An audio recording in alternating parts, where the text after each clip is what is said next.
उद्यानों में छत्तीसगढ़ की लोक संस्कृति एवं लोक कला को प्रदर्शित किया गया है। चौक के मध्य में और दोनों तरफ के उद्यान का सौंदर्यीकरण 37 करोड़ 95 लाख रुपए की लागत से किया गया है। इस अवसर पर विधानसभा अध्यक्ष डॉक्टर रमन सिंह, नेता प्रतिपक्ष डॉक्टर चरणदास महंत, विधायक अजय चंद्राकर, रामविचार नेताम गोमाती साय सहित विधानसभा सचिव दिनेश शर्मा और विधायक करण भी उपस्थित थे।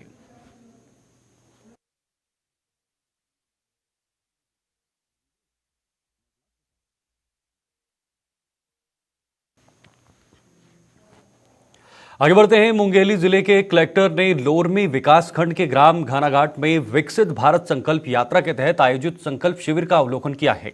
शिविर में शासन की महत्वाकांक्षी योजनाओं पर आधारित प्रदर्शनी लगाई गई और लोगों को शासन की योजनाओं की जानकारी दी गई है। साथ ही विकसित भारत संकल्प यात्रा से संबंधित लघु फिल्म भी प्रदर्शित की गई। कलेक्टर ने संकल्प शिविर कार्यक्रम के सफल आयोजन के लिए ग्राम पंचायत के सरपंच व अधिकारी कर्मचारियों को बधाई दी है। उन्होंने कहा कि विकसित भारत के संकल्प को साधने के लिए सभी लोग यहाँ एकजुट हुए हैं। संकल्प यात्रा के माध्यम से शासन द्वारा चलाई जा रही महत्वाकांक्षी योजनाओं की जानकारी दी जा रही है।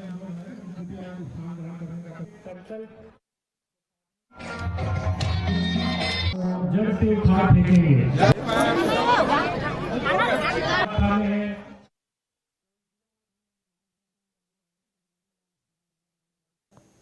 तो वही भारतीय जनता पार्टी के प्रवक्ता संजय श्रीवास्तव ने कांग्रेस पर निशाना साधते हुए कहा कि कांग्रेस पार्टी नक्सल पर भी राजनीतिक लाभ लेने की कोशिश कर रही है। उन्होंने कहा कि कांग्रेस के समय में न ही नक्सल पर कोई नीति बनी और न ही नक्सलियों पर कोई कार्रवाई हुई है। संजय श्रीवास्तव ने आगे कहा कि लगभग एक पखवाड़े में 4 से 5 घटनाएं हुई हैं। बीजेपी की सरकार को बदनाम करने के लिए नक्सली इस प्रकार के कार्य कर रहे हैं।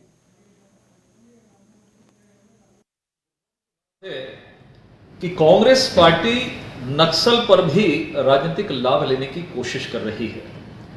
विगत 5 वर्षों में भूपेश जी के कार्यकाल में न तो नक्सल पर कोई नीति बनी, न ही तो नक्सलियों के खिलाफ में कोई कार्रवाई दिखाई दी। आज जब बीजेपी की सरकार छत्तीसगढ़ में बनी है तो ऐसा लग रहा है कांग्रेसियों से ज्यादा बौखलाहट नक्सलियों में हो रही है और उसी का परिणाम यह है कि लगभग एक पखवाड़े के अंदर में 4 से 5 घटनाएं जिसमें हमारे जवान शहादत हुए और कांग्रेस उस पर अपनी रोटी सेकने का काम कर रही है। जो लोग 5 साल नक्सल के नाम पर अपनी नीति नहीं बना पाए और नक्सलियों के खिलाफ में कार्रवाई नहीं करे, भूपेश की सरकार बनने के बाद नक्सलियों से कहते सुना जाता था कि अब उनकी सरकार बन गई है। मुझे लगता है कि बीजेपी की सरकार को बदनाम करने के लिए नक्सलियों ने इस तरह की घटनाएं को अंजाम देना प्रारंभ किया है।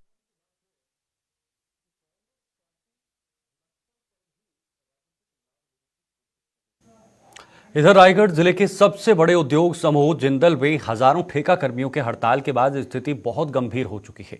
प्रबंधन के द्वारा ठेका श्रमिकों के शोषण और असुरक्षा को लेकर बागी हुए हजारों ठेका कर्मी अपनी मांग पूरी तरह बिना हड़ताल स्थल से हटने को तैयार नहीं है। हालांकि जिंदल के कुछ अधिकारी और जिला प्रशासन की तरफ से एसडीएम रायगढ़ बात करने जरूर आए थे, परंतु दोनों पक्षों में बात नहीं बनी। हड़ताली कर्मियों ने प्लांट के अंदर बाहर आने जाने वाले 4 गेटों को जाम कर दिया है। इसके बावजूद मांग पूरी न होते देख पावर प्लांट के हड़ताली मजदूर हिंसक हो गए हैं। उनके द्वारा गेट पर तोड़फोड़ किए जाने के बाद पुलिस प्रशासन द्वारा डॉग बुलाकर स्थिति को काबू करने की कोशिश की गई। पुलिस के माहौल शांत कराने का प्रयास किया जा रहा था कि अचानक जिंदल के सुरक्षा कर्मियों पर कुछ ठेका श्रमिकों को लाठी मारने का आरोप लगा है, जिसमें से 3 से 4 ठेका कर्मियों के घायल होने की खबर है। जिंदल प्रबंधन और जिंदल के जो कॉन्ट्रैक्चुअल मजदूर हैं उनके बीच में एक हड़ताल वाली स्थिति चल रही है। मजदूर ये चाहते हैं कि जो नियम के अनुसार उनके भत्ते हैं वो न अनावश्यक कटौती न की जाए, मासिक उनको 4 दिन की छुट्टी दी जाए, 8% वार्षिक उनके भत्ते में बढ़ोतरी की जाए। अब इन सारी चीज़ों में जो लेबर लॉज हैं उनका मेन रोल है। ये जिंदल के कॉन्ट्रैक्चुअल लेबर्स और जिंदल प्रबंधन के बीच की बात है। कोई भी लेबर रिलेटेड नेगोशिएशन प्रबंधन और लेबर्स के बीच में होता है, परंतु यहाँ पर समस्या ये थी कि भीड़ बहुत अधिक थी और इनके पास कोई नेतृत्व नहीं है, इनके पास कोई यूनियन नहीं है, तो बात नहीं हो पा रही थी। हर आदमी 5 मिनट अपनी कोई मांग रखे, हर आदमी, तो उससे क्या होता है कि समस्या बनी रहती है। इस कारण ये आज तक आ गई है बात, परंतु अभी हमने उनसे रिक्वेस्ट किया है कि एक 25 लोगों का डेलीगेशन बनाएं और वो इस बात पे उन्होंने माना है इस बात को। 25 लोग का डेलीगेशन अभी बन रहा है और जिंदल प्रबंधन और कॉन्ट्रैक्टर्स जो हैं, जो हायरिंग ऑफिसर्स होते हैं जिंदल के, और जो ये 25 जो डेलीगेशन के बीच में एक त्रिपक्षीय वार्ता होगी, हम उसको मॉनिटर करेंगे अवश्य, क्योंकि ये हमारा मुद्दा नहीं है, प्रशासन की ओर से नहीं है, परंतु फिर जो वो आश्वासन देंगे उसको लेबर लॉज के अनुसार कैसे एनफोर्स करना है, इस पे हमारा ध्यान होगा। वो एक इंडिविजुअल आपस में दो लोगों के बीच में कुछ बात हुई थी यहाँ के जिंदल के एक सिक्योरिटी और लेबर के बीच में, परंतु जिसने गलत एक्शन लिया, अपने पावर का दुष्प्रयोग किया, उसके विरुद्ध भी कार्रवाई की जा चुकी है, और जिसको चोट लगी थी थोड़ी बहुत, उसको इलाज के लिए मतलब वो भी बिल्कुल स्वस्थ है, उसका इलाज चल रहा है, कोई ऐसी दिक्कत वाली बात नहीं। जी, वो पत्थरबाजी के रियल इंसिडेंट मेरे सामने पर नहीं हुआ तो उसमें मैं कमेंट नहीं करना चाहूँगा, परंतु बिल्कुल अभी मैंने आश्वासन दिया था कि 1 घंटे के भीतर यहाँ पर एक मीटिंग होगी। मैंने यहीं पर मीटिंग का सेटअप बुलाया, यहाँ मीटिंग करेंगे, और मैं ऐसा मेरा विश्वास है कि बहुत जल्द हम हल निकाल लेंगे।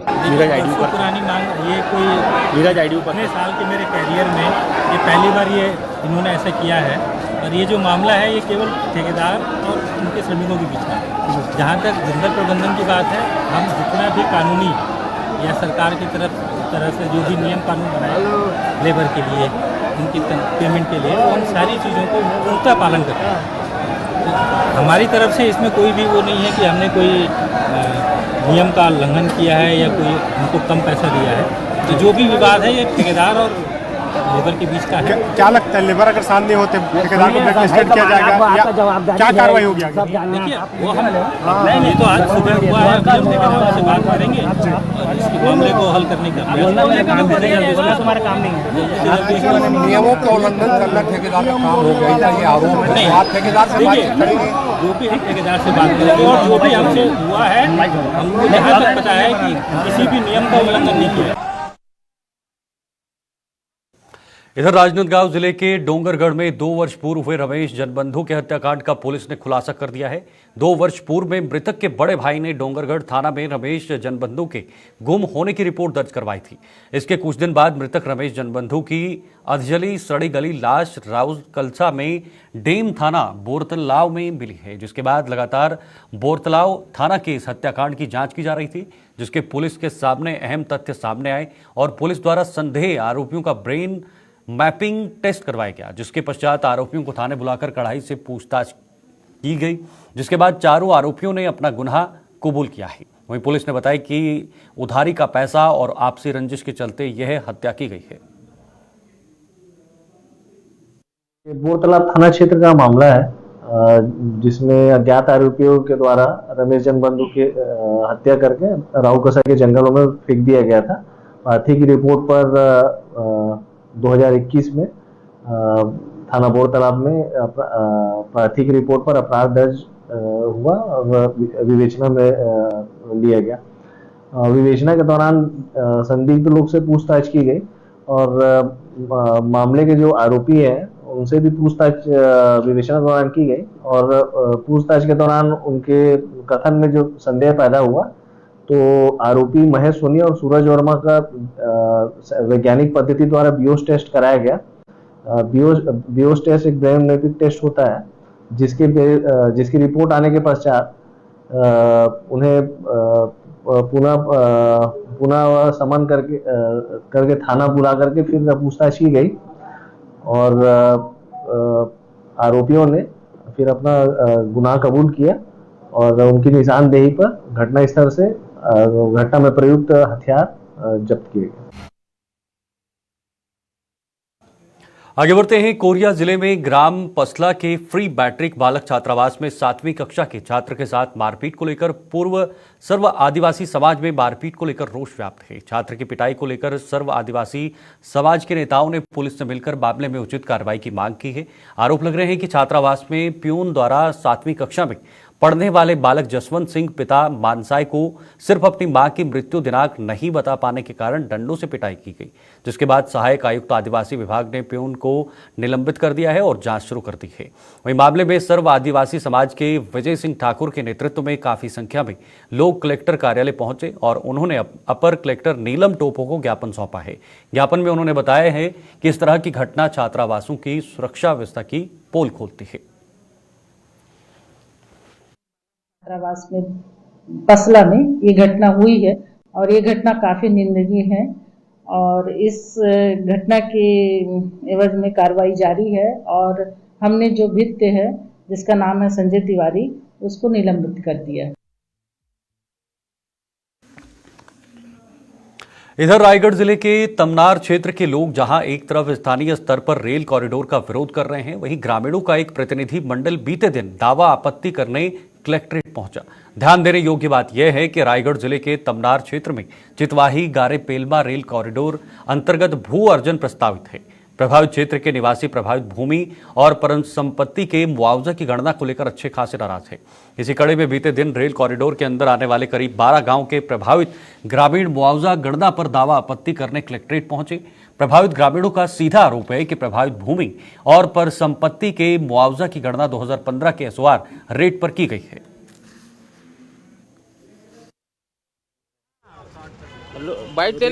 हमारे तमनार ब्लॉक में जो चितवाही से लेके गारे पेलमा कोल माइंस तक रेल कॉरिडोर भारत सरकार की जा रही है, उसमें मुआवजा और जमीन संबंधी मुआवजा के संबंध में हम दावा आपत्ति के लिए 5 तारीख से लेके 20 दिसंबर तक कलेक्ट्रेट का एडिशनल कलेक्ट्रेट का वो प्रस्तावित था और उसके अंतर्गत हम सभी चितवाही से लेके गारे पेलमा तक के जितने प्रभावित किसान हैं वो लोग आए हैं। हमारी ज़मीनों का जो गणना हुआ है एसओआर रेट 2015, जब सब चीज़ का रेट बढ़ रहा है तो हमारे 2015 के आधार से पेमेंट किस उद्देश्य से दिया जा रहा है। दूसरा, हम लोग जब सर्वे करवाया गया था तब बोला गया था कि गाइडलाइन रेट से ज़मीन का मुआवजा मिलेगा बिना 30% की कटौती किए बिना, एवं परिसंपत्तियों का मुआवजा गाइडलाइन रेट से मिलना चाहिए करके बोला गया था। और यदि मुआवजा सही तरीके से नहीं मिलता तो आगे की क्या रणनीति रहेगी? हम कोर्ट के शरण में जाएंगे। और रेलवे लाइन को अभी हम लोग ज़मीन देना नहीं चाहते हैं, हमारी परिसंपत्तियों का मुआवजा सही आकलन नहीं किया गया है। हम लोग रेलवे कॉरिडोर के अंतर्गत चितवाही से पेलमा जो रेल लाइन बिछाने के लिए भूमि का अधिग्रहण किया गया है किसानों का, उसके दावापत्ति के संबंध में आए हैं। यहाँ पे 20 तारीख को जो है अंतिम डेट है, इसलिए हम लोग एक दिन पहले आए हैं।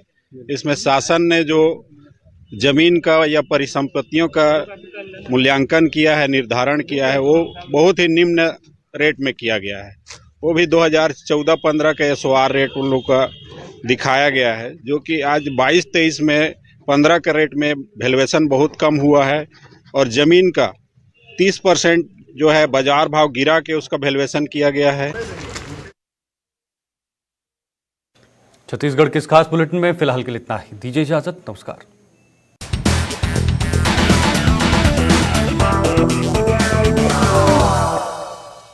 हनान, आज आईपीएल की ऑक्शन थी और आपको जानकर हैरानगी होगी कि